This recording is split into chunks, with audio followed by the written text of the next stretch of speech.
Big బాస్‌లో గోల. అది ఏంటంటే యాక్చువల్లీ ఓజీ టీమ్‌ని నామినేట్ చేయమని ఇద్దరు పర్సన్స్ చెప్పారు కదా! అందులో గంగవ్వని, అలాగే మెహబూబ్‌ని ఇద్దరిని చూజ్ చేసుకున్నారు. గంగవ్వని చూజ్ చేసుకుంది చాలా సిల్లీ రీజన్‌తో చాయ్ ఇవ్వలేదు అని.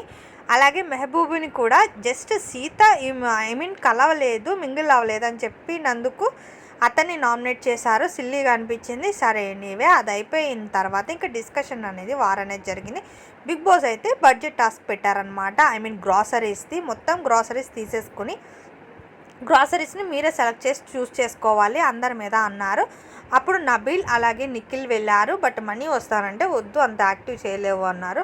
ఓకే, వాళ్ళిద్దరు గ్రాసరీస్ తీసుకొచ్చారు. అందులో సాల్ట్ తేలేదనమాట. దానికి 50,000 పర్చేస్ చేసి కేజీ ప్యాకెట్ తీసుకున్నారు. ఓకే, ఇదంతా ఇలా సాగుతూ ఉండగా ఇంకా నైట్ టైం అయితే ఓజీ టీం ప్రేరణ, అలాగే పృథ్వీ, నిఖిల్, యష్మి, విష్ణుప్రియ వీళ్ళ 5 పెట్టుకున్న డిస్కషన్ ఏంటంటే ఎవరిని నామినేట్ చేద్దాం అనేది ఈ వీక్లో.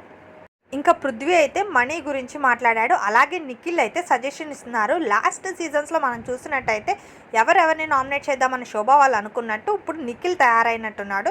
నిఖిల్ ఈ వీక్ అసలు మనం మనీని అనేది నామినేట్ చేయదు, బట్ మిగిలిన వాళ్ళందరినీ అనుకుని మరి నామినేట్ చేద్దామని చెప్పి గైడెన్స్ ఇస్తున్నాడు. బట్ బిగ్ బాస్ షోలో ఇది నాకు సార్ ఎత్తితే బాగుంటుంది, ఎందుకంటే నామినేట్ చేయాల్సింది అలా అనుకుని కాదు కదా, బట్ ఎవరి పర్సనల్ రీజన్స్కి ఏమైనా హర్ట్ అయినా సరే ఏమైనా చేయకపోయినా నామినేషన్ చేయాలి. బట్ ఇదైతే బాగాలేదు అనిపించింది. మరిన్ని అప్డేట్స్ కోసం నా ఛానల్ సబ్స్క్రైబ్